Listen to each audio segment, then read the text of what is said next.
pembukaan kembali layanan kebun raya di Protokol kesehatan apa yang diterapkan? keselamatan dan kesehatan untuk semua.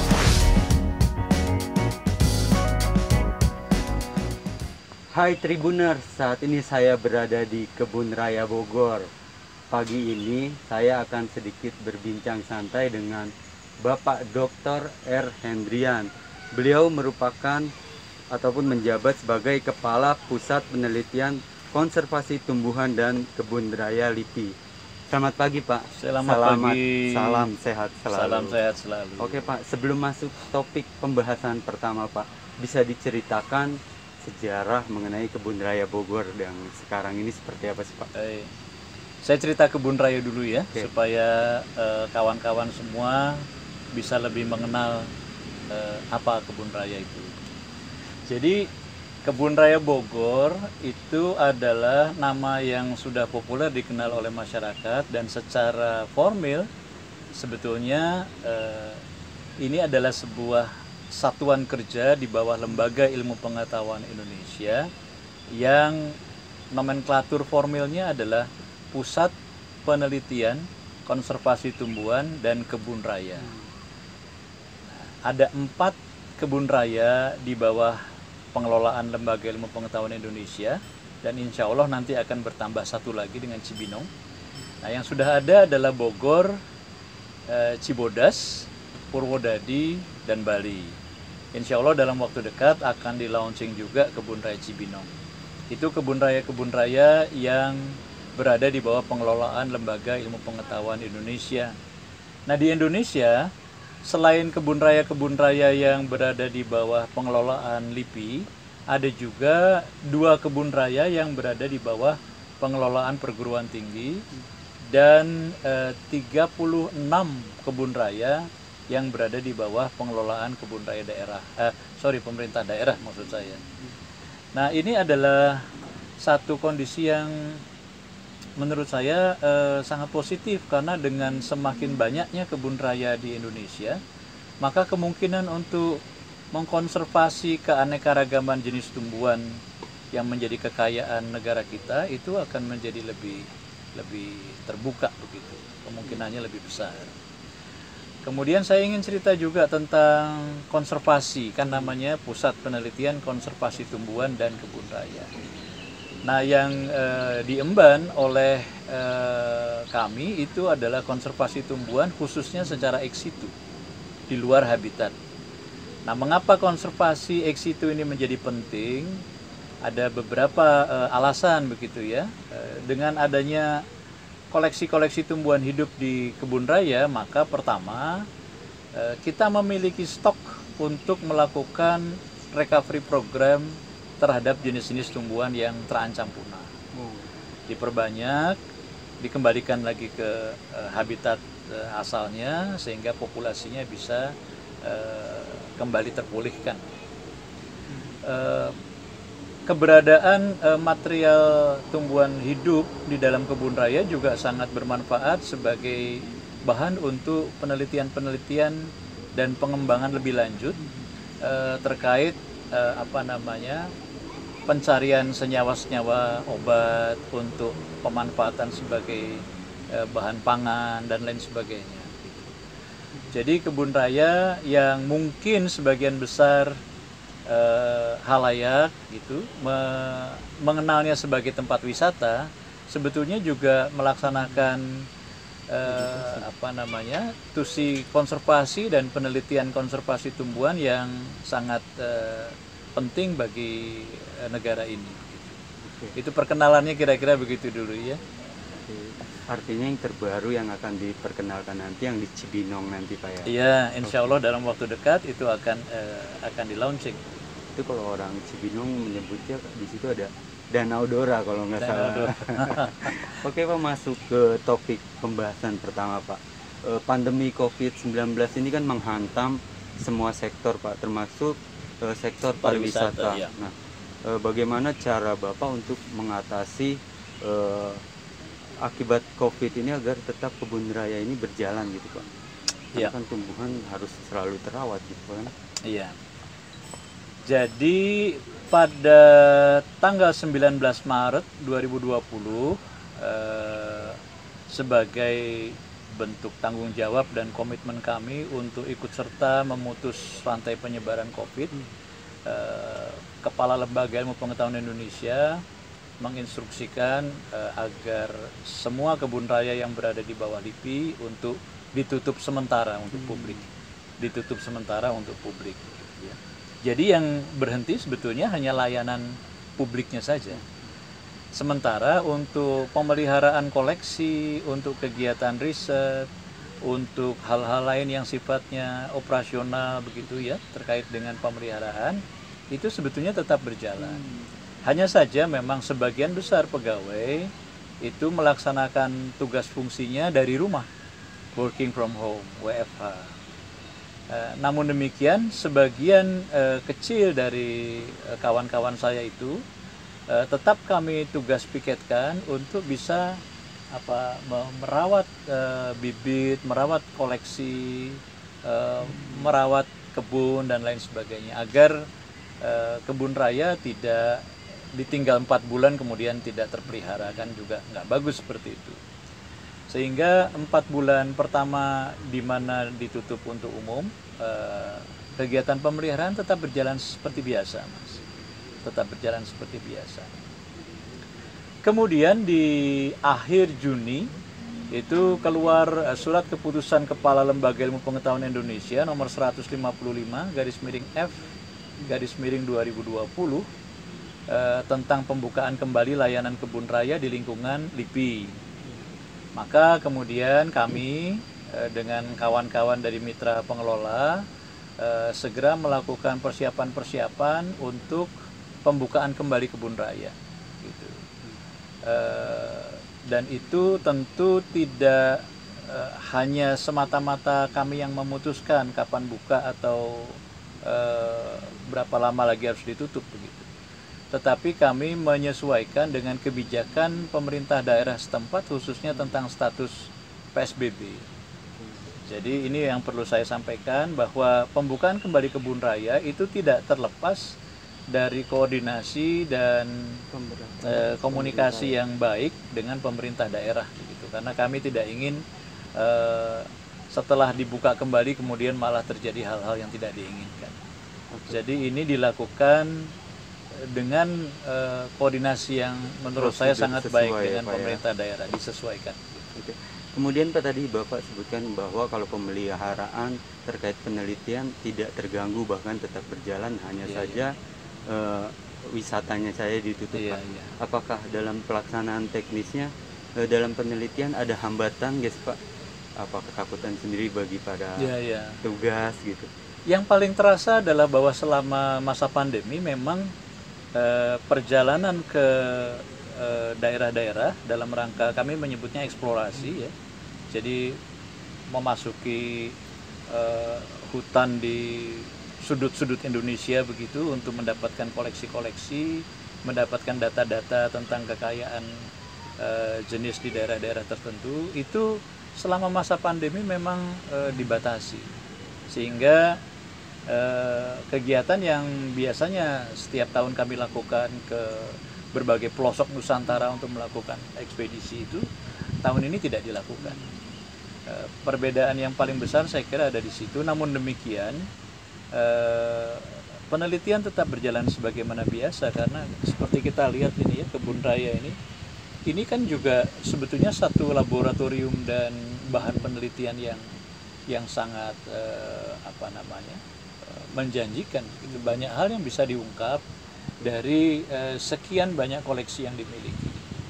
Jadi saya kira mungkin perbedaannya diantaranya adalah lebih memperhatikan atau lebih fokus pada penggalian data-data ilmiah pada koleksi kami sendiri. Ada salah satu hal yang menarik lagi nih Pak, dibukanya kembali Kebun Raya Bogor Pak. Nah ini salah satu cara untuk mengatasi traumatik manusia akibat beberapa bulan ini diteror COVID. Nah setelah dibukanya kembali Kebun Raya ini Pak, protokol kesehatan apa yang diterapkan oleh pihak Kebun Raya dan LIPI itu sendiri? Ya, jadi penyiapan protokol itu sebetulnya salah satu tahap yang em, kami lakukan dalam proses pembukaan kembali kebun raya. Bahkan itu tahap terpenting dan di awal. Setelah protokol itu disusun bersama-sama ya, antara kami di satuan kerja dengan mitra pengelola, kemudian protokol itu kami paparkan kepada pimpinan di LIPI untuk mendapatkan masukan-masukan, arahan lebih lanjut dan seterusnya. Kemudian setelah itu disempurnakan berdasarkan masukan dari pimpinan, kemudian protokol dan kesiapan-kesiapan itu kita presentasikan di depan Wali Kota Bogor. Kalau di Cibodas ya kepada Bupati Cianjur begitu ya. Untuk mendapatkan masukan termasuk untuk barangkali ada penyempurnaan dan akhirnya ketika itu dianggap memadai layak, tentunya kami membutuhkan persetujuan dari kepala daerah untuk pembukaan kebun raya. Jadi tidak semata-mata kita membuat protokol kemudian langsung kita buka begitu, tetapi ada serangkaian diskusi dengan internal kami sendiri dengan pimpinan, kemudian juga dengan pihak pemerintah kota. Setelah itu disepakati, disetujui, mendapatkan izin, kemudian kita lakukan sosialisasi internal kepada seluruh komponen yang ada di dalam Kebun Raya Bogor. Saya katakan komponen karena ini memang area yang cukup unik ya. Isinya itu bukan hanya para pegawai Kebun Raya Bogor, teman-teman mitra pengelola, tetapi juga ada dari kawan-kawan Pas Pampres, ada dari batalion. Tentunya akan sangat baik apabila apa yang akan kita lakukan nanti itu tersosialisasikan kepada semua. Jadi pertama itu disosialisasikan, kemudian juga kita lakukan simulasi-simulasi untuk melihat seberapa praktikalnya prosedur yang akan kita buat. Jangan-jangan itu terlalu teoritis, kemudian pada penerapannya malah sulit begitu. Maka kita lakukan beberapa kali simulasi. Dari situ kita catat ada hal-hal yang mungkin harus di-adjust sedikit, disempurnakan. Nah, kita lakukan penyempurnaan. Termasuk dilakukan kami menyebutnya stress test. Jadi tes untuk melihat seberapa kemampuan petugas-petugas di lapangan dalam menghandle katakanlah kerumunan misalnya. Karena teman-teman yang melayani publik secara langsung ini harus dicoba pada prakteknya, mereka kira-kira siap nggak begitu ya. Contoh saja misalnya, ini sekedar contoh ya, mereka harus siap manakala misalnya tiba-tiba di pintu 1 sudah berkumpul 500 orang. Apa yang mau dilakukan? Apa yang harus dilakukan teman-teman Satpam? Apa yang harus dilakukan teman-teman di informasi? Apa yang harus dilakukan oleh teman-teman di tiketing misalnya? Itu kita uji terus beberapa kali. Nah, setelah simulasi, pengujian, penyempurnaan itu selesai, langkah berikutnya adalah menyiapkan betul SDM supaya mereka tersiapkan. Stress test tadi adalah bagian dari penyiapan SDM. Kemudian penyiapan sistem, karena kita juga akan memberlakukan reservasi secara online, kemudian pembayaran cashless dan seterusnya. Kemudian juga tidak lupa penyiapan fasilitas pendukung. Mobil wisatanya sudah steril dengan desinfektasi secara reguler, kemudian kursi-kursi sudah dibuat berjarak begitu. Bagaimana masjid kami, bagaimana restoran, bagaimana toilet, itu semua kita cek dulu. Apakah dari segi kesehatan tidak ada risiko-risiko yang ditimbulkan dari fasilitas-fasilitas itu. Setelah SDM siap, sistem siap, fasilitas pendukung siap, protokolnya sendiri sudah teruji begitu ya dengan beberapa kali simulasi, paparan dan lain-lain, baru kemudian kita sosialisasikan ke publik. Misalnya untuk fase pertama pembukaan itu kita hanya menerima member kebun raya dan pengunjung yang membayar tiket secara online. Itu dulu. Supaya apa? Sosialisasi ini supaya tidak ada kebingungan di masyarakat, karena ada beberapa hal yang berbeda pasca pandemi ini. Bukan pasca pandemi ya, pandeminya pasti berlangsung. Pasca pembukaan kembali dengan sebelumnya, baru, Pak, ya. adaptasi kebiasaan baru. Yang tadi saya sebutkan itu beberapa perbedaan. Jadi untuk fase 0 misalnya, itu kami hanya akan menerima member kebun raya dulu dan pembayaran tiket secara online dengan jumlah pengunjung yang dibatasi. Kemudian kalau nanti Mas bisa lihat welcoming area tiketing di depan itu juga kami buat berjarak begitu, sehingga diharapkan bisa meminimalisir kontak. Tantangannya mungkin adalah di awal-awal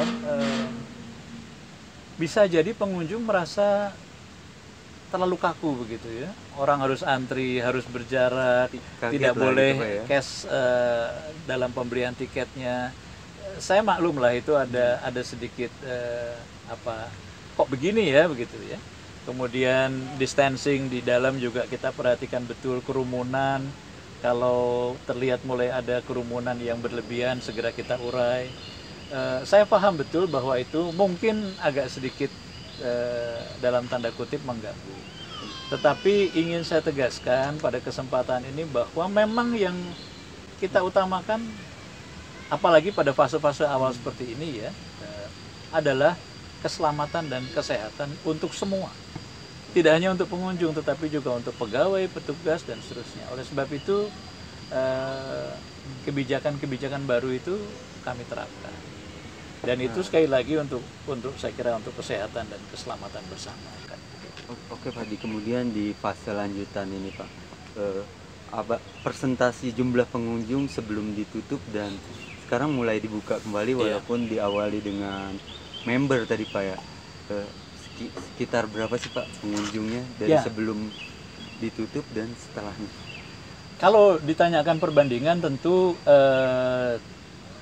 belum sebanyak hari-hari sebelum pandemi ya, belum sebanyak hari-hari sebelum pandemi. Tetapi data yang saya terima dari teman-teman di mitra pengelola untuk fase 0 kemarin itu kisarannya di antara 920 sekian sampai sekitar 1.300-an begitu. Jadi sebetulnya itu angka yang baik ya, artinya tidak terlalu membludak juga begitu kan. Karena seperti yang tadi saya sampaikan, terutama di fase-fase awal ini, kehati-hatian, kesehatan semua yang ada di kawasan ini itu menjadi prioritas pertama saya kira. Namun angka itu juga tidak terlalu menyiratkan bahwa orang sudah tidak tertarik lagi ke pariwisata ya. Saya kira so-so lah, cukup baiklah angka itu. Nah, kemudian Pak, apa yang tidak boleh dilakukan pengunjung di adaptasi kebiasaan baru ini Pak? Yang terutama jangan berkerumun. Jangan berkerumun dulu. Mohon distancing itu betul-betul dijaga. Jadi ya bukan berarti kita mempersulit ya, tetapi sekali lagi kita kan harus tetap menjaga kesehatan bersama. Oleh sebab itu kerumunan ini benar-benar kami jadikan perhatian ya. Jadi sejak awal crowd control ini menjadi perhatian kami. Kira-kira itu. Nah, mungkin ada pesan dari Bapak Pak untuk meyakinkan bahwa sekarang berwisata ini tidak perlu khawatir lah, karena segala macam protokol kesehatannya sudah dipikirkan dengan matang.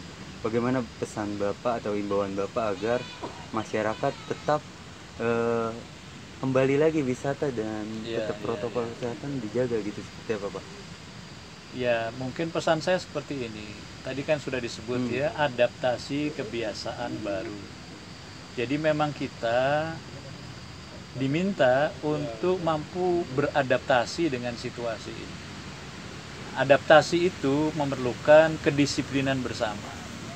Jadi kalau saya diminta pesan, maka yang ingin saya sampaikan adalah Insya Allah kami akan berusaha sebaik mungkin untuk menjadikan kebun raya ini satu wisata yang sehat, yang penerapan protokolnya dilakukan secara ketat begitu ya. Tetapi dibutuhkan kedisiplinan bersama agar hal-hal yang tidak diinginkan itu tidak terjadi.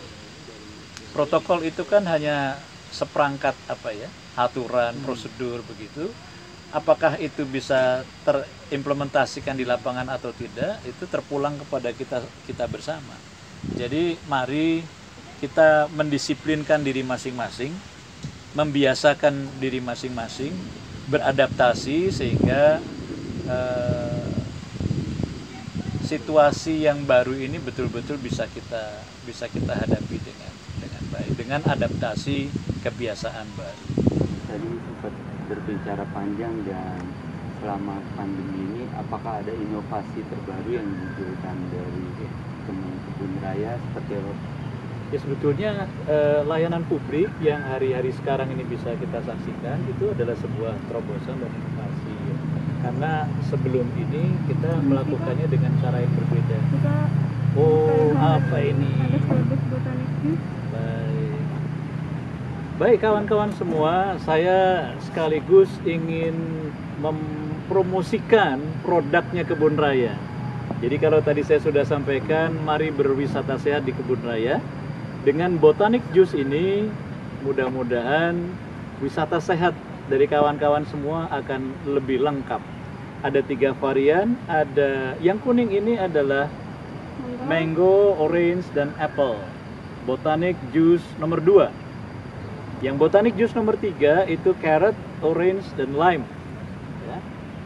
Bagi penyuka buah-buahan, saya kira perlu mencoba produknya kebun raya ini. Yang nomor 1, strawberry, apple, dan orange. Sempurnakan wisata sehat teman-teman semua di kebun raya dengan Botanic Juice. Oke Tribuners, tadi kita sudah banyak berbincang dengan Pak Dr. R. Hendrian selaku Kepala Pusat Penelitian Konservasi Tumbuhan dan Kebun Raya. Nah, jadi bagi Tribuners yang ingin berkunjung ke kebun raya, tidak perlu khawatir karena segala macam protokol kesehatannya sudah disediakan dengan baik. Gitu Tribuners.